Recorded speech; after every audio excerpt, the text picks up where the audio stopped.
ईशा को सूरज के बच्चे की मां बनता देख बिंदिया के उड़े होश। तो वहीं दाई मां की खुशी का तो अब कोई ठिकाना नहीं है, क्योंकि फाइनली ईशा ने सूरज का ब्रह्मचारी व्रत तुड़वाकर सभी घर वालों को वह खुशी दी है जिसके बारे में शायद किसी ने अपने सपने में भी नहीं सोचा होगा। जी हाँ दोस्तों, सीरियल पति ब्रह्मचारी का आने वाला एपिसोड सच में कमाल का होगा, जहां एक और ईशा और सूरज के दरमियान नोक-झोंक चल रही है काव्या और आरव के डिवोर्स को लेकर, क्योंकि सूरज यह बात बेहद अच्छे से जानता है कि ईशा जी आरव का डिवोर्स नहीं कराना चाहती, वह बस एक ड्रामा कर रही हैं। तो वहीं ईशा जी तो कह रही होती हैं कि मैं आरव और काव्या का डिवोर्स हर हाल में करवा कर रहूंगी, अब ये दोनों एक साथ नहीं रह सकते। ईशा की आवाज सुन दाई माँ गुस्से में आ जाती हैं और ईशा को साफ साफ बोल देती हैं कि अगर काव्या का डिवोर्स होगा तो तू भी अब इस घर में नहीं रह सकती और तुझे लोग चोरी हुई औरत के नाम पर ताने मारेंगे।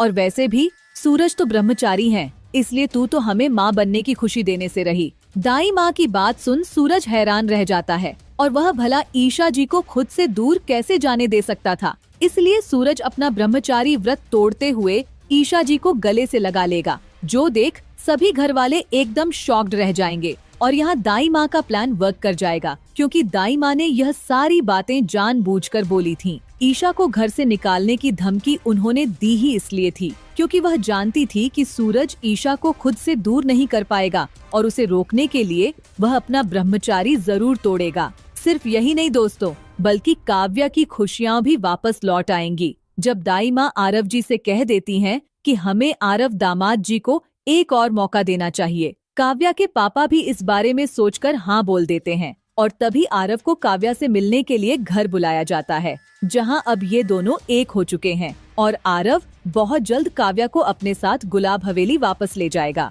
लेकिन दोस्तों, असली ट्विस्ट तो तब आएगा जब बिंदिया को यह मालूम होगा कि सूरज ने ईशा को रोकने की खातिर अपना ब्रह्मचारी व्रत तोड़ दिया है। बिंदिया को यह बात हजम नहीं हो पाएगी, इसलिए वह खुद इन दोनों से मिलने के लिए सूरज के पास पहुंच जाएगी। लेकिन घर पहुंचते ही बिंदिया के तो पैरों तले जमीन खिसक जाएगी जब उसे मालूम होगा कि अब ईशा सूरज के बच्चे की मां बनने वाली है। बेचारी बिंदिया ने तो गुलाब सिंह जैसे बुजुर्ग से शादी सिर्फ इसलिए की थी ताकि वह सूरज और ईशा को एक होने से रोक पाए, लेकिन अब बिंदिया चाहकर भी कुछ नहीं कर सकती। अब जहां बिंदिया की बैंड बज चुकी है तो वहीं दाई माँ तो खुशी से फूले नहीं समा रही। पर दोस्तों, आपको क्या लगता है, सूरज ने ईशा जी को रोकने की खातिर अपना ब्रह्मचारी व्रत तोड़कर सही किया या गलत? कमेंट करके जरूर बताना।